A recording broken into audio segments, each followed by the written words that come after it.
Hello दोस्तों। उम्मीद है आपकी तैयारी शानदार चल रही है। चलिए शुरू करते हैं पेपर नंबर 13 का पार्ट बी। पहला प्रश्न, जयपुर फुट के जनक थे पीके सेठी, पीके अग्रवाल, डॉक्टर अशोक या वीसी राय। जयपुर फुट के जनक कौन थे? इसका आंसर हो जाएगा पीके सेठी साहब। पीके सेठी साहब जयपुर फुट के जनक थे, तो इसका आंसर क्या हो जाएगा? पीके सेठी। अगले प्रश्न में चलते हैं। निम्न में से कौन सी रचना दुर्सा आढ़ा की नहीं है? यानी दुर्सा आढ़ा ने कौन सी पुस्तक नहीं लिखी है इनमें से? कीर्तार बावनी, वीरमदेव, सोलंकी रादुहा, वीरमायण या विरुद्ध सहतरी। तो इसका आंसर हो जाएगा ऑप्शन सी वीरमायण।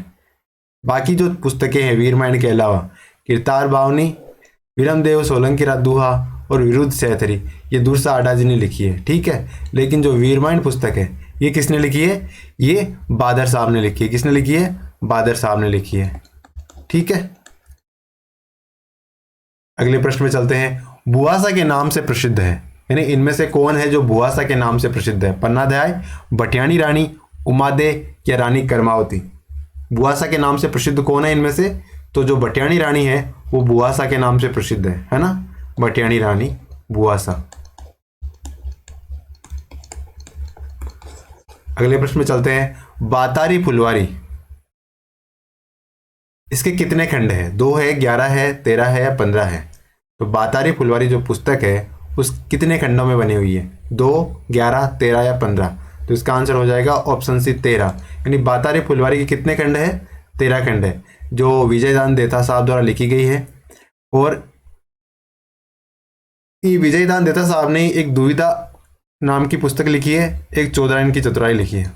जो पहली मूवी बनी थी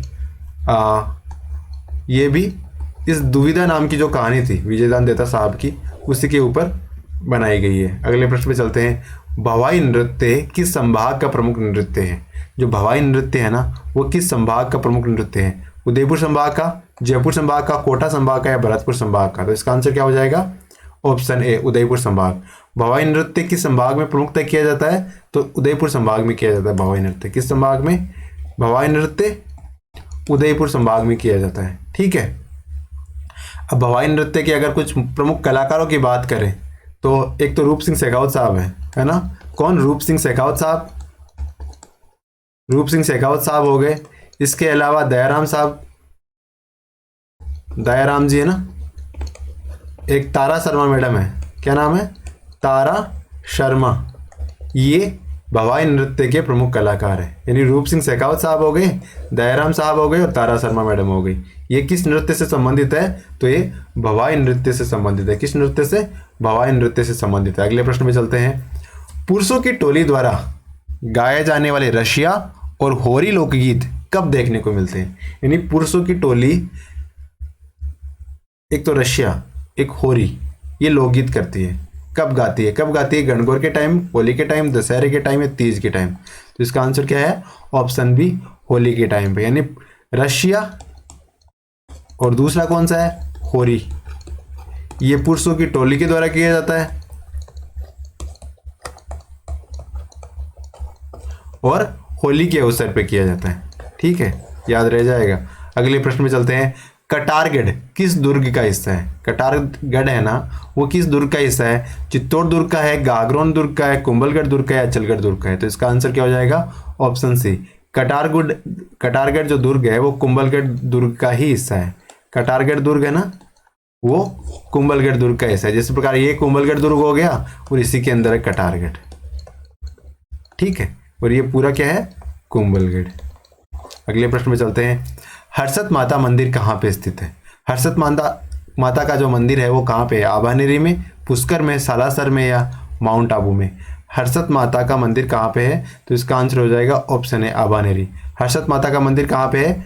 आभानेरी दौसा में। कहाँ पे? आभानेरी में हर्षद माता का मंदिर है। अगले प्रश्न में चलते हैं। सांझी का संबंध किस देवी से है? सांझी का संबंध है ना वो किस देवी से? सीता से, लक्ष्मी से, सरस्वती से या पार्वती से?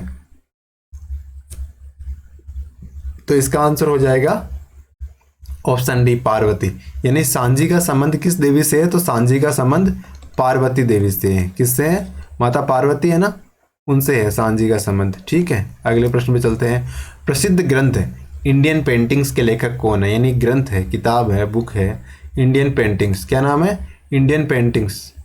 इंडियन पेंटिंग्स नाम की किताब है। इसके लेखक कौन है? हाईवेल है, आनंद कुमार स्वामी है, डब्ल्यू एच ब्राउन है या किलपेट्रिक है। तो इंडियन पेंटिंग्स पुस्तक के लेखक कौन है? डब्ल्यू एच ब्राउन साहब, यानी डब्ल्यू एच ब्राउन साहब है ना। इन्होंने किताब लिखी क्या? Indian painting, Indian paintings. Indian paintings नाम की किताब इन्होंने डब्ल्यू एच ब्राउन साहब ने लिखी है। ठीक है, अगले प्रश्न पे चलते हैं। पछेवड़ा क्या है? मोटा सूती वस्त्र है, यंत्र है, ऊनी कंबल है या गलीचा है। तो इसका आंसर क्या हो जाएगा? ऑप्शन है मोटा सूती वस्त्र। पछेवड़ा क्या है? मोटा सूती वस्त्र है पछेवड़ा।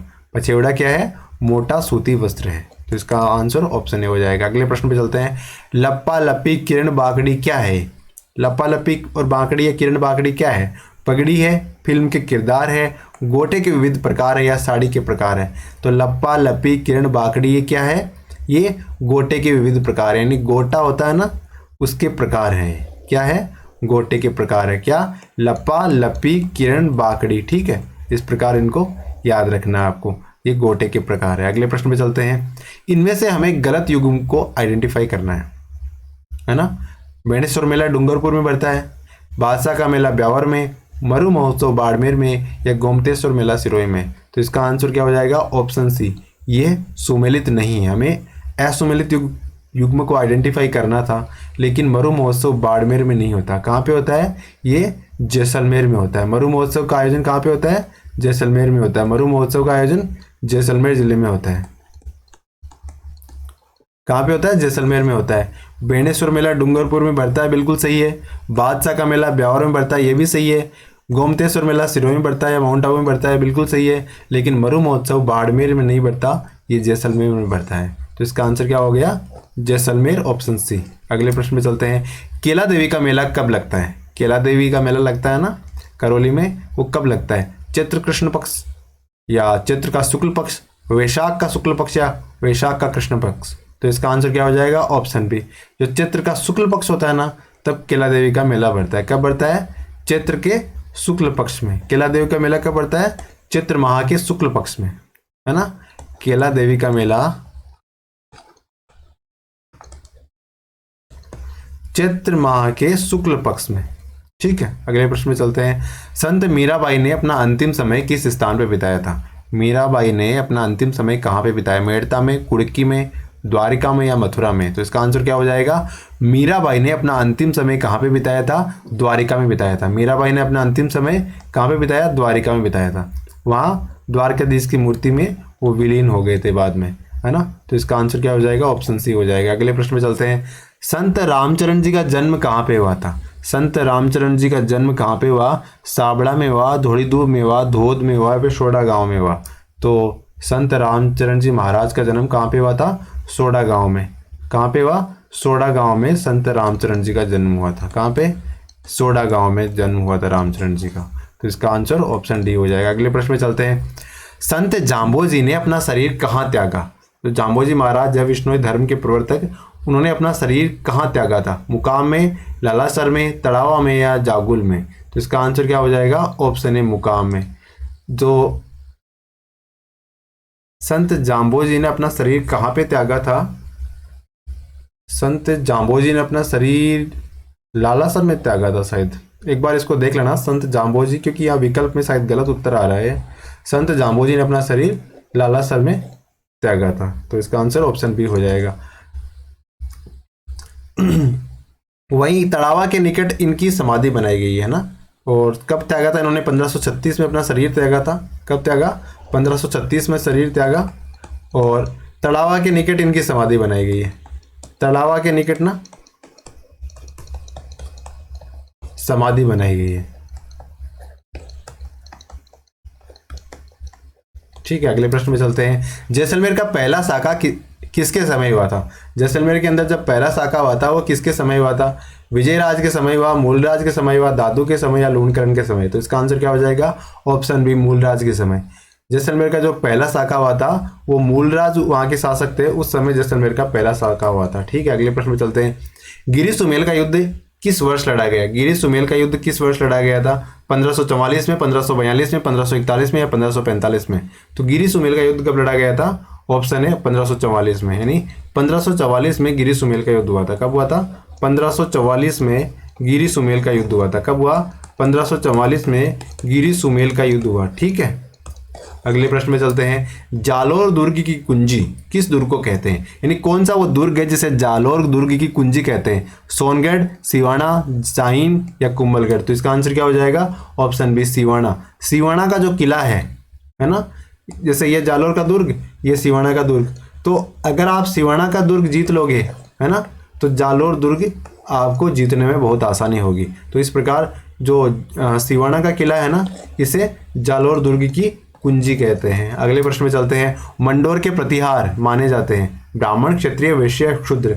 मंडोर के प्रतिहार क्या माने जाते हैं? तो मंडोर के प्रतिहार क्षत्रिय माने जाते हैं। क्या माने जाते हैं? क्षत्रिय माने जाते हैं। अगला प्रश्न।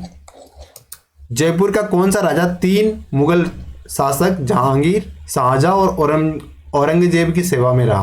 यानी जयपुर के वो कौन से राजा थे जो जहांगीर की सेवा में भी रहे, शाहजहां की सेवा में भी रहा और औरंगजेब की सेवा में भी रहे? तो सवाई जय सिंह, राजा मान सिंह, मिर्जा जय सिंह या माधो सिंह? तो इसका आंसर क्या हो जाएगा? ऑप्शन सी, मिर्जा राजा जय सिंह थे ना।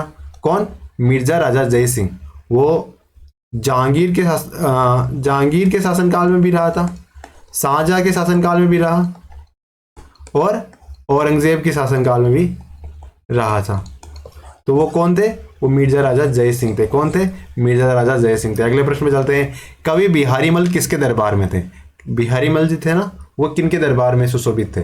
सवाई जय सिंह के, सवाई मान सिंह के, मिर्जा राजा जय सिंह के या माधो सिंह के? तो इसका आंसर क्या हो जाएगा? ऑप्शन सी, जो मिर्जा राजा जय सिंह थे ना, उनके दरबार में बिहारी मल थे, है ना, मिर्जा राजा जय सिंह के दरबार में थे बिहारी मल। ठीक है, अगले प्रश्न में चलते हैं।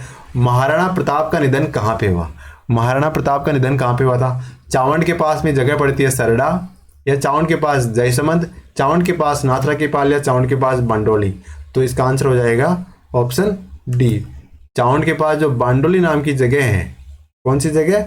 चावंड के पास में जो बांडोली नाम की जगह है, वहाँ पे महाराणा प्रताप ने अपना शरीर का त्याग किया था, यानी महाराणा प्रताप का निधन हुआ था। कहाँ पे? चावंड के पास बांडोली नाम की जगह है। क्या जगह है? बांडोली नाम की जगह है। अगले प्रश्न में चलते हैं।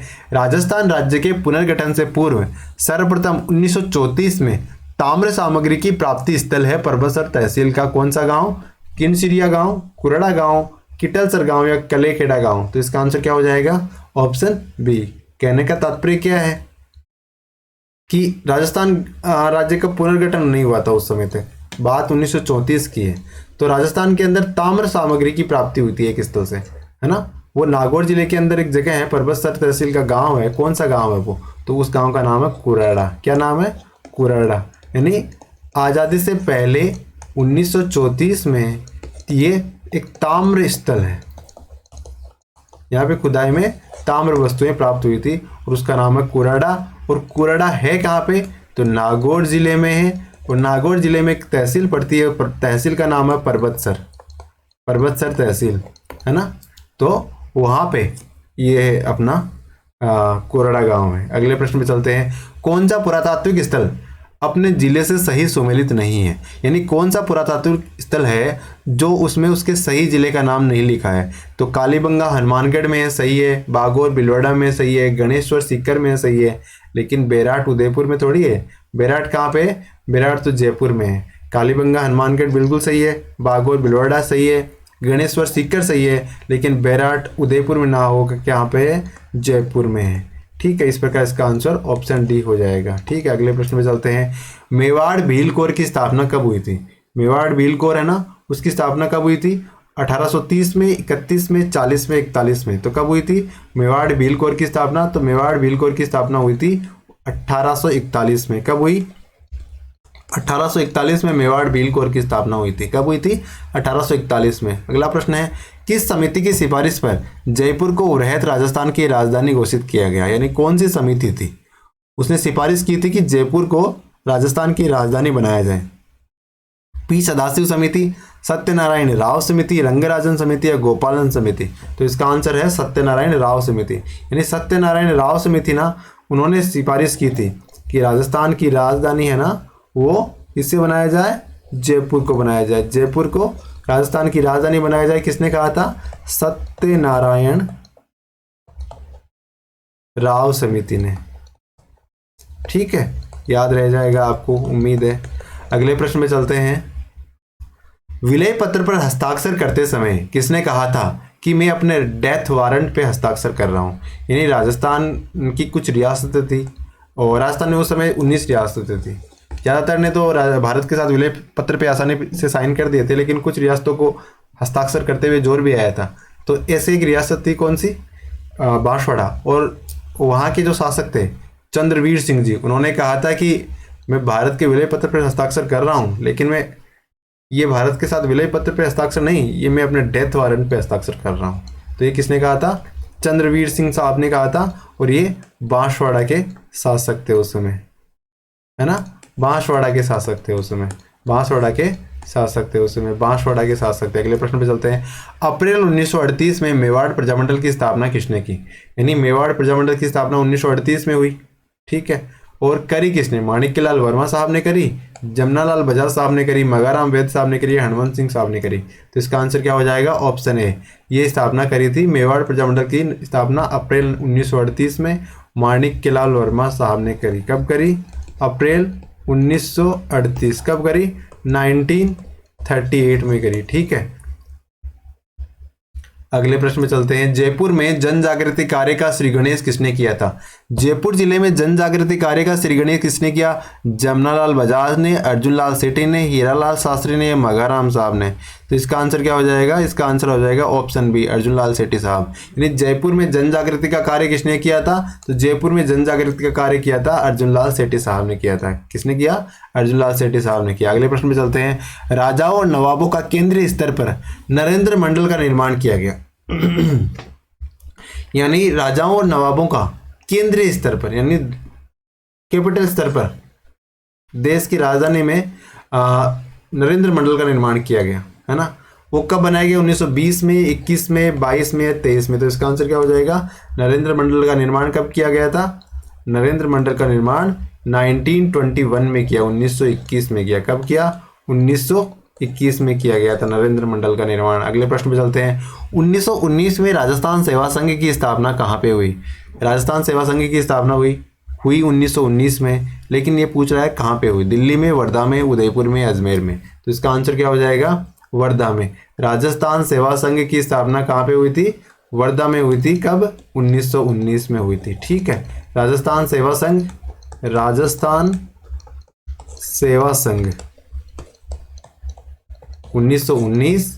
और कहाँ? वर्धा। वर्धा कहाँ पे है? महाराष्ट्र में है। ठीक है, अगले प्रश्न में चलते हैं। मेवाड़ भीलकोर का मुख्यालय कहाँ पे है? मेवाड़ भीलकोर का मुख्यालय कहाँ पे? खेरवाड़ा में, नीमच में, ब्यावर में या कालीबास में? तो इसका आंसर क्या हो जाएगा? जो मेवाड़ भीलकोर है ना, उसका मुख्यालय खेरवाड़ा में था। कहाँ पे था? खेरवाड़ा में। मेवाड़ भीलकोर का मुख्यालय खेरवाड़ा में था। ठीक है, अगले प्रश्न में चलते हैं। मोतीलाल तेजावत का संबंध किससे है? डूंगरपुर से, बांसवाड़ा से, उदयपुर से, सिरोही से? मोतीलाल तेजावत साहब है ना, उनका संबंध कहाँ से है? तो इसका आंसर हो गया उदयपुर से। मोतीलाल तेजावत साहब का संबंध उदयपुर से। मोतीलाल तेजावत साहब का संबंध कहाँ से है? मोतीलाल जी का संबंध कहाँ से है तेजावत साहब का? तो मोतीलाल तेजावत साहब का संबंध है उदयपुर से। कहाँ से है? उदयपुर से। अगले प्रश्न में चलते हैं। बूंदी किसान आंदोलन का नेतृत्व किसने किया था? जो बूंदी में किसान आंदोलन हुआ था ना, वहां का नेतृत्व किसने किया? साधु सीताराम दास ने किया, पंडित नैनूराम शर्मा ने किया, विजय सिंह पथिक ने किया या गोपाल सिंह खारवा ने किया? तो इसका आंसर क्या हो जाएगा? ऑप्शन बी, पंडित नैनूराम शर्मा साहब ने बूंदी किसान आंदोलन का नेतृत्व प्रदान किया था। पंडित नैनूराम शर्मा साहब ने बूंदी किसान आंदोलन का नेतृत्व किया था। ठीक है, अगले प्रश्न में चलते हैं। हाई टेंशन इंसुलेटर का कारखाना कहाँ पे है? हाई टेंशन इंसुलेटर्स का कारखाना कहाँ पे है? तो ये बता रहा है कि हाई टेंशन इंसुलेटर है ना, उसका कारखाना सिरोही में है। कहाँ पे है? हाई टेंशन इंसुलेटर का कारखाना सिरोही जिले में है। कहाँ पे? हाई टेंशन इंसुलेटर का कारखाना सिरोही जिले में है। राजस्थान में घग्गर नदी का जो बहाव क्षेत्र है वो क्या कहलाता है? ये अपना प्यारा राजस्थान, और इस एरिया से बहती है घग्गर नदी, है ना। इसका जो बहाव क्षेत्र है, ये वाला एरिया है, इस बहाव क्षेत्र को क्या कहते हैं? नाली या पाट कहते हैं, नाला कहते हैं, दोहरा कहते हैं, टिब्बा कहते हैं। तो ये आपको सबको पता है कि घग्गर नदी के जो बहाव क्षेत्र है उसे क्या कहते हैं, नाली या पाट कहते हैं। क्या कहते हैं, नाली या पाट कहते हैं ना। इस प्रकार ऑप्शन ए सही हो जाएगा। अगले प्रश्न पे चलते हैं। राजस्थान में राजसमंद जिले में खमनोर से निकलने वाली नदी कौन सी है। ये राजसमंद के खमनोर से एक नदी निकलती है, कौन सी नदी है वो, चंबल नदी है, सीप नदी है, बनास नदी है, काली सिंध नदी है। तो इसका आंसर क्या हो जाएगा, ऑप्शन सी बनास नदी। बनास नदी कहाँ से निकलती है, राजसमंद में खमनोर से निकलती है, ठीक है ना। तो इसका आंसर ऑप्शन सी हो जाएगा। अगले प्रश्न में चलते हैं। पूर्व में जब घग्गर नदी बाढ़ के उफान में होती थी तो वो कहाँ तक चली जाती थी, यानी घग्गर नदी में अगर बाढ़ आती पहले तो वो कहाँ तक चली जाती थी, तलवाड़ा, हनुमानगढ़, अनूपगढ़ या फोर्ट अब्बास। तो पाकिस्तान के फोर्ट अब्बास तक पहुंच जाती थी। घग्गर नदी कहाँ क्या करती, अगर घग्गर नदी में बाढ़ आती तो वो कहाँ तक पहुंच जाती, तो घग्गर नदी में बाढ़ आती तो पाकिस्तान में चली जाती। कहाँ पे, पाकिस्तान में जगह है पड़ती है फोर्ट अब्बास, यहाँ तक घग्गर नदी अपनी पहुंच जाती थी, फोर्ट अब्बास तक, है ना। तो इसका आंसर क्या हो जाएगा, ऑप्शन डी फोर्ट अब्बास हो जाएगा। अगले प्रश्न पर चलते हैं। साइरोजेक्स मिट्टी किस जिले में पाई जाती है। साइरोजेक्स नाम की जो मिट्टी है ना, वो कहाँ पाई जाती है राजस्थान में, बीकानेर में या फिर गंगानगर में या फिर गंगानगर में, अलवर में या नागौर में। तो इसका आंसर क्या हो जाएगा, जो साइरोजेक्स मिट्टी है वो पाई जाती है गंगानगर में। साइरोजेक्स और रेवरीना, रेवरीना भी यहाँ गंगानगर में पाई जाती है। फिर वहीं एक मिट्टी है जो उसका नाम है जिप्सी फेरस, क्या नाम है, जिप्सी फेरस। जिप्सी फेरस मिट्टी कहाँ पाई जाती है, वो बीकानेर में पाई जाती है ना। इस प्रकार साइरोजेक्स और रेवेरिना गंगानगर में, जिप्सी फेरस बीकानेर में। जो जो मिट्टियाँ पर्टिकुलर एक जिले में पाई जाती है ना, उनको आपको स्पेशली याद रखना है ना, उनके प्रश्न बनने की संभावना थोड़ी ज्यादा होती है। अगले प्रश्न पे चलते हैं। कौन सी नदी कोटा जिले में नहीं बहती, यानी इनमें से कौन सी नदी है जो कोटा जिले में नहीं बहती। तो आहू, परवन, निवाज या पीपलाज। तो इसका आंसर हो जाएगा ऑप्शन डी पीपलाज, यानी आहू, परवन और निवाज नदी तो कोटा में बहती है लेकिन पीपलाज नहीं बहती, ठीक है। तो इसका आंसर क्या हो जाएगा, ये तीनों तो बहती है कोटा में, तो इसका मतलब पीपलाज नहीं बहती, तो यह आंसर हो जाएगा ऑप्शन डी, इसका आंसर हो जाएगा। अगले प्रश्न में चलते हैं। बादामी क्रांति का संबंध किससे है, पुष्प उत्पादन से, मसाला उत्पादन से, पेट्रोलियम उत्पादन से, जूट उत्पादन से। तो बादामी क्रांति का संबंध है मसाला उत्पादन से। किससे है बादामी क्रांति का संबंध, मसाला उत्पादन से है। बादामी एक तरीके से ड्राई फ्रूट, मतलब मसाला उत्पादन से संबंध है किसका, बादामी क्रांति का। अगले प्रश्न में चलते हैं। मूंगफली उत्पादन में राजस्थान का स्थान कौन सा है। तो मूंगफली उत्पादन में राजस्थान कौन से नंबर पे है, पहले, दूसरे, तीसरे या चौथे। तो इसका आंसर हो जाएगा राजस्थान मूंगफली उत्पादन में कौन से नंबर पे है, दूसरे नंबर पे है। मूंगफली को क्या कहते हैं, गरीब का बादाम भी कहते हैं ना। अच्छा, राजस्थान में देखो 16.04% मूंगफली का उत्पादन होता है। पूरे देश की मूंगफली का 16.04% मूंगफली का उत्पादन राजस्थान में होता है। अच्छा, राजस्थान सेकंड नंबर पे है ना। तो पहले नंबर पे कौन है, पहले नंबर पे है अपना गुजरात। और गुजरात में राजकोट नाम की जगह है जहां बहुत मूंगफली होती है। उसी तरह से राजस्थान का राजकोट किसे कहते हैं, राजस्थान का राजकोट वो कहते हैं अपने बीकानेर को। किसे कहते हैं, बीकानेर को कहते हैं। अगले प्रश्न में चलते हैं। किन्नू उत्पादन में राजस्थान में प्रथम है, यानी कौन सा जिला है जो किन्नू उत्पादन में राजस्थान में टॉप पे है, बीकानेर है, गंगानगर है, जयपुर है या झालावाड़ है। तो इसका आंसर हो जाएगा ऑप्शन बी गंगानगर, यानी किन्नू उत्पादन में जो अपना गंगानगर जिला है ना वो टॉप पे है। किन्नू उत्पादन में कौन सा टॉप पे है, गंगानगर जिला, ठीक है ना। गंगानगर जिला है वो किन्नू उत्पादन में टॉप पे है। कौन सा जिला, जो अपना गंगानगर जिला है वो किन्नू उत्पादन में टॉप पे है, ठीक है ना, याद रह जाएगा आपको। नारियल उत्कृष्टता केंद्र कहाँ पे, राजस्थान में नारियल उत्कृष्टता केंद्र कहाँ पे है, बीसलपुर में है या चित्तौड़ में है, पुष्कर में है या झालावाड़ में है। तो जो किन्नू उत्पादन नहीं, नारियल उत्कृष्टता केंद्र, किन्नू की तो बात कर चुके हैं। नारियल उत्कृष्टता केंद्र कहाँ पे है, बीसलपुर, चित्तौड़, पुष्कर या झालावाड़। तो ये कहाँ हो जाएगा, ये बीसलपुर टोंक में हो जाएगा। कहाँ पे, बीसलपुर टोंक के अंदर नारियल उत्कृष्टता केंद्र है। अगले प्रश्न में चलते हैं। बांगड़सर लिफ्ट नहर का नया नाम क्या है, जो बांगड़सर लिफ्ट नहर है ना उसका नया नाम क्या है, कुंभाराम, कंवर सेन, तेजाजी या जयनारायण व्यास। तो इसका आंसर क्या हो जाएगा, ऑप्शन सी वीर तेजाजी लिफ्ट नहर। वीर तेजाजी लिफ्ट नहर है किसका, बांगड़सर लिफ्ट नहर का। बांगेड़सर लिफ्ट नहर का नाम क्या है? वीर तेजाजी महाराज लिफ्ट नहर। ठीक है, तो इसका आंसर ऑप्शन सी हो गया। अगले प्रश्न में चलते हैं। मरुस्थलीकरण का प्रभाव नहीं है, या यूं कहीं नकारात्मक प्रभाव नहीं है। मृदा अपरदन, कुपोषित मवेशी, लवणीयता में वृद्धि, या मेघ बीजन। तो इसका क्या आंसर हो जाएगा? इसका आंसर हो जाएगा मेघ बीजन। क्यों? क्योंकि देखिए मरुस्थलीकरण के प्रभाव में मृदा अपरदन मरुस्थलीकरण से होता ही है। अगर मरुस्थलीकरण बढ़ेगा तो मृदा का कटाव संभव है, एक जगह से दूसरी जगह मृदा जाएगी और उस पर्टिकुलर मृदा का मतलब क्षीण करने में योगदान करेगी। और मरुस्थलीकरण बढ़ेगा तो चारे की कमी हो जाएगी, मवेशी कुपोषित हो जाएंगे, लवणता में वृद्धि होगी, ये भी सही है। लेकिन मेघ बीजन तो मरुस्थलीकरण रोकने का उपाय है, न कि मरुस्थलीकरण का प्रभाव। तो इसका आंसर ऑप्शन डी हो जाएगा। अगले प्रश्न पे चलते हैं। हेमावास बांध कहाँ पे है? हेमावास बांध है ना, वो कहाँ पे है? तो हेमावास बांध कहाँ पे है? जयपुर में, अजमेर में, पाली या बीकानेर में। तो इसका आंसर क्या हो जाएगा? ऑप्शन सी पाली। हेमावास बांध कहाँ पे है? पाली जिले में। हेमावास बांध पाली जिले में है, ऑप्शन सी सही हो जाएगा। लिबर्टी फास्फेट संयंत्र कहाँ पे है? लिबर्टी फास्फेट संयंत्र है ना, वो कहाँ पे लगाया हुआ है? जयपुर में, अजमेर में, पाली में, उदयपुर में। तो इसका आंसर क्या हो जाएगा? ऑप्शन डी उदयपुर में। लिबर्टी फास्फेट संयंत्र कहाँ पे लगाया हुआ है? उदयपुर जिले में लगाया हुआ है। कौन सा? लिबर्टी फास्फेट संयंत्र